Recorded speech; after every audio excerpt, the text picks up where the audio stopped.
समंदर की अगर बात करें इसके बॉटम लाइंस पर, अगर कोई भी ब्लू व्हेल या कोई भी शार्क अगर इंटरनेट केबल्स को अगर काट ले, तो उसको रिपेयर किस तरह से किया जाता है और ठीक किस तरह से किया जाता है। और सबसे बड़ी बात, इतनी हज़ारों मील दूर केबल्स, इंटरनेट केबल्स का उन्हें पता किस तरह से चलता है कि वो किधर ख़राब है और किस तरह से उन्हें रिपेयर कर। टिकटॉक की बात करें, फेसबुक और जितने भी सोशल मीडिया अकाउंट हैं, सारे इंटरनेट के थ्रू जुड़े हैं, जिनसे कि पूरा होल वर्ल्ड कनेक्टेड है। और पूरे इंटरनेट का 99% समंदर के बॉटम पर मौजूद है। छुपी हुई केबल्स के सहारे से ही गुजरता है, जो कि समंदर में ऐसा ट्रैफिक का सोर्स और रास्ता जो कि हम डेली बेसिस पे इस्तेमाल करते हैं, पर हम उसे देख नहीं सकते, वो हमारे आंखों से ओझल है, इनविजिबल। मैं अपने बेसिकली इस यूट्यूब चैनल पे इसी तरह की इंफॉर्मेटिव वीडियोस बनाता रहता हूँ। अगर आपको इस तरह की वीडियोस अगर अच्छी लगती है, so please support me and subscribe my channel. So आज की वीडियो शुरू करते हैं। नाजरीन, अंडर सी केबल्स का नेटवर्क इतना बड़ा है कि उसने तकरीबन सारे कॉन्टिनेंटल को आपस में जोड़े रखे। ये केबल्स ज़्यादा से ज़्यादा 10,000 मीटर्स की गहराइयों में बिछाई गई है, जहाँ पे प्रेशर 5,400 केजी स्क्वायर इंच है। इतने ज़्यादा प्रेशर में अंडर सी में सबसे जो छोटा हिस्सा है इंटरनेट केबल्स का सबसे छोटा हिस्सा अज़रबैजान से तुर्कमानिस्तान के बीच ब्लैक सी के नीचे से गुजर रहा होता है, जिसकी लंबाई 400 किलोमीटर है। और इंटरनेट केबल का सबसे बड़ा हिस्सा 6,700 किलोमीटर, जो इन केबल्स को मरियाना केबल का नाम दिया गया है। ये अमेरिका में वर्जीनिया बीच से शुरू होता है और अटलांटिक ओशन के अंधेरी गहराइयों से होकर स्पेन के बिलबाओ पर आकर ख़त्म होती है। और अगर बात की जाए और दुनिया के तमाम केबल्स के, अगर इंटरनेट केबल्स की हम बात करें जो कि पूरे अंडर सी में बिछाई गई है, वो 1.5 मिलियन, कुल मिलाकर इनकी लंबाई 15 लाख किलोमीटर से भी ज़्यादा है। ये ऐसे ही है कि हमारे सोलर सिस्टम में जितने भी प्लैनेट्स हैं, अगर उनके गिर्द अगर इन्हें लपेटा जाए तो फिर भी इतनी तार बच जाएगी कि दोबारा से 2-3 और चक्कर प्लैनेट अर्थ के, और यानी कि हम उसे बांध सके।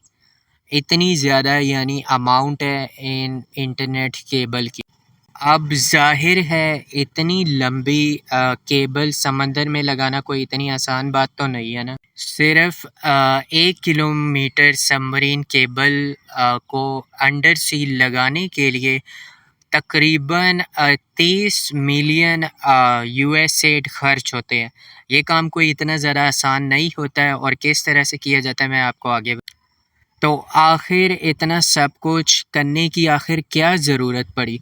आप इस बात से अंदाज़ा लगा लें, अगर 1 किलोमीटर पे इतने ज़्यादा 30 मिलियन यूएस खर्च हो सकते हैं, फिर 100 किलोमीटर की जो तार होगी उस पे कितना ज़्यादा खर्च हुआ होगा। ये इतना सब खर्चा करने की आखिर क्या ज़रूरत पड़ी?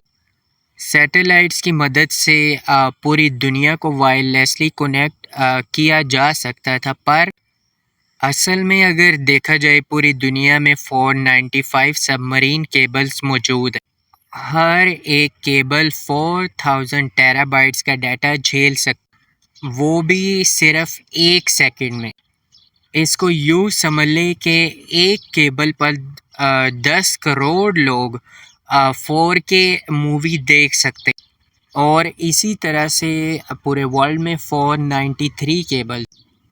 और अगर एक सैटेलाइट की बात करें तो इस पे तकरीबन एक सैटेलाइट पे 24,000 25,000 लोग एक टाइम में 4K मूवी वॉच कर सकते हैं। सो इसी वजह से इंटरनेट केबल्स को बनाया।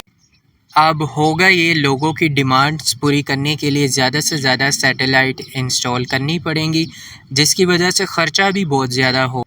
और इसकी मेंटेनेंस भी। अगर हम बात करें सबमरीन केबल्स की तो सैटेलाइट्स की अगर इनमें अगर कोई डिफ़ॉल्ट आ जाता है स्पेस में, फिर उसे रिपेयर करने के लिए भी एक सैटेलाइट को तकरीबन 500 मिलियन यूएसए डॉलर खर्च हो गए, जिसमें ख़र्चा भी बहुत ज़्यादा है और यूएसए को इसके लिए पे भी बहुत ज़्यादा करना होगा। तो इसी वजह से सबमरीन केबल्स को प्रिफ़र किया गया। इस अंडर सी हाईवे में रोज़ाना डेली बेसिस पे हज़ारों करोड़ों का डाटा डेली बेसिस पे आता जा।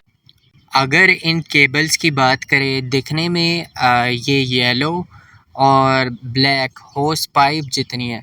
आपको लग रहा होगा कि अंडर सी में है, वहाँ पे प्रेशर भी बहुत ज़्यादा होगा, ये बहुत ज़्यादा मोटी वायर्स होगी, ऐसा भी बिल्कुल नहीं है। और इसके बीच में से गुज़रने वाली फाइबर ऑप्टिक केबल तार से भी ज़्यादा पतली है। अब सवाल ये उठता है कि इतनी पतली तार से इतना ज़्यादा डाटा किस तरह से भेजा जाता है। इस बाल जितनी वायर को इसका कोर कहा जाता है, जो कि ग्लास और प्लास्टिक से बना होता है। इसके बीच में से लाइट गुजरती है जो कि डाटा को छोटे छोटे पैकेट्स में आगे ट्रांसफ़र करती है। सबसे पहले जब कंप्यूटर इन सिग्नल को रिसीव करता है तो फिर इलेक्ट्रिकल सिग्नल पहले कंप्यूटर रिसीव करता है, फिर उसके बाद उसे लाइट सिग्नल में कन्वर्ट करके फिर ट्रांसमीटर ये काम फिर उसके बाद एलईडी या लेज़र लाइट की मदद से काम। ये लाइट सिग्नल पल्स की मदद से भेजा जाता है जो कि मोस्टली 0 या 1 की फॉर्म में होते हैं। लाइट पल्स की अगर बात करें, जब ये होता है तो 1 को ज़ाहिर करता है, जब ये नहीं होता तो तब ये 0 को ज़ाहिर करता है। इन पल्सेस को एक जगह से दूसरी जगह लेके जाने वाला काम कोर का होता है। इस कोर के बाहर एक लेयर होती है जिसे क्लैडिंग कहते हैं। ये जो लेयर होती है लाइट को बाहर आने से रोकते। सम टाइम में ये होता है कि ये वाली जो केबल्स होती है इंटरनेट केबल अंडर सीज किसी वजह से डैमेज हो जाती है, कभी किसी ब्लू व्हेल की वजह से, कभी शार्क के अटैक से, और कभी कभार जो लोग फ़िशिंग के लिए आए होते हैं बोट्स में, जो मछलियाँ पकड़े होते हैं, सम टाइम उनकी वजह से पाइप जो इंटरनेट केबल है वो उसमें ग्रैब हो जाती है, जिसकी वजह से वो टूट जाती है। अब इन सब का इतने बड़े समंदर की गहराइयों में अंडर सीज में और इतने किलोमीटर दूर किस तरह से पता लगाया जाता है, इसके लिए भी डिवाइस होता है। ठीक करना तो ज़रा आगे है, बट पॉइंट ये है कि उस पिन पॉइंट, उस लोकेशन एग्जैक्ट वही जगह को किस तरह से नोट डाउन किया जाता है और किस तरह से आइडेंटिफाई किया जाता है कि हमें पता लगे कि एग्जैक्टली इतने किलोमीटर में इस एरिया में और इसी पॉइंट पे समंदर की इसी जगह में और इतनी गहराइयों, इतने प्रेशर में ये वाला पॉइंट है, किस तरह से पता लगाया जाता है। एक सर्वे और अंदाजे के मुताबिक यूएसए और यूरोप में बिछाई जाने वाली इंटरनेट सबमरीन मॉडर्न केबल तकरीबन 7000 किलो को इंस्टॉल करने में तकरीबन 3 साल लगे, जो कि ये बहुत ज़्यादा स्लो टेकिंग प्रोसेस है और ये काम बहुत एहतियात से करना है, क्योंकि ज़रा सी भी गलती हुई आपको मिलियंस का नुकसान हो सकता। सम टाइम इंस्टॉलेशन जब वो लोग कर रहे होते हैं समंदर में अंडर सीज, तूफ़ान के आने का भी खदशा बहुत ज़्यादा होता है और मौसम वहाँ का नहीं है। पहले वो लोग, उनके पास डिवाइसेस भी अवेलेबल होते हैं कि वहाँ से देख सके टेम्परेचर और वहाँ का समंदर का किस तरह से है, फिर उसके बाद ही वो काम स्टार्ट। बट सम टाइम में ऐसा नहीं होता, अचानक से ही चेंज हो जाता है, जिसमें इंस्टॉलेशन करने के लिए बहुत ज़्यादा उन्हें टाइम लग जाता है। सबमरीन केबल्स के दोनों एंड पॉइंट के जो सेंटर्स हैं, जो कि केबल की एक्टिविटी को 24/7 और मॉनिटर कर रहे होते हैं। जैसे ही दोनों का कनेक्शन टूट जाता है तो इसका ये मतलब होता है, जिसका ये मतलब है कि केबल्स टूट गई है और हज़ारों किलोमीटर की माइल्स पर जितनी भी है केबल, अब उसका पता किस तरह से लगाया जाए, तो उसके लिए कि इंटरनेट सबमरीन केबल्स और इंटरनेट केबल्स कहाँ से डैमेज हुए हैं। तो इसके लिए एक ख़ास डिवाइस है जिसका नाम इसका नाम ऑप्टिकल टाइम डोमेन रिफ्लेक्टोमीटर है। अब ये किस तरह से यूज़ होती है और ये क्या चीज़ है, मैं आपको बताता हूँ। ये डिवाइस दोनों एंड से एक लाइट भेजती है, क्योंकि लाइट टूटी होती है तो वो बाउंस बैक करके वापस आने वाला पल्स कितनी देर में आया और सिग्नल की मजबूती कितनी, इससे अंदाज़ा लगाया जाता है कि कितनी किलोमीटर्स में और किस जगह पे डैमेज है। और यही वाला प्रोसेस दोनों ही एंड से किया जाता है और वेरीफाई किया जाता है कि एग्जैक्ट लोकेशन इन लोगों की सेम ही है और कौन सी जगह। अब फिर उसके बाद इस डिवाइस से करंट बंद किया जाता है। फिर उसके बाद ओशन में अंडर सीज आरओवीज भेजे जाते हैं।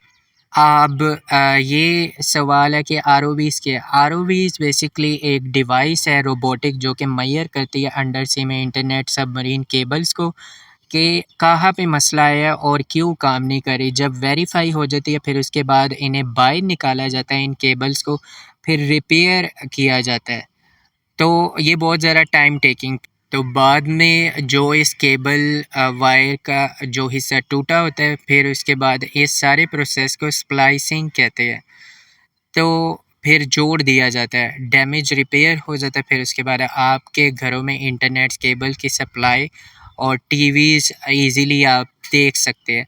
सो अगर आज की वीडियो अगर आपको अच्छी लगी है सो प्लीज़ मुझे सपोर्ट करें। इसी तरह की इंफॉर्मेटिव अमेजिंग वीडियोस मैं बनाता रहता हूँ। So this is my information YouTube channel Mr. Live. So please subscribe, like, share और अपने दोस्तों के साथ भी शेयर करें ताकि मेरे वीडियो और घंटी के बटन को भी दबाएं। इससे ये होगा ताकि फ्यूचर में मेरी वीडियोस की नोटिफिकेशन आपको मिल सकेगी। So thank you so much for watching this. Have a great day. Bye bye.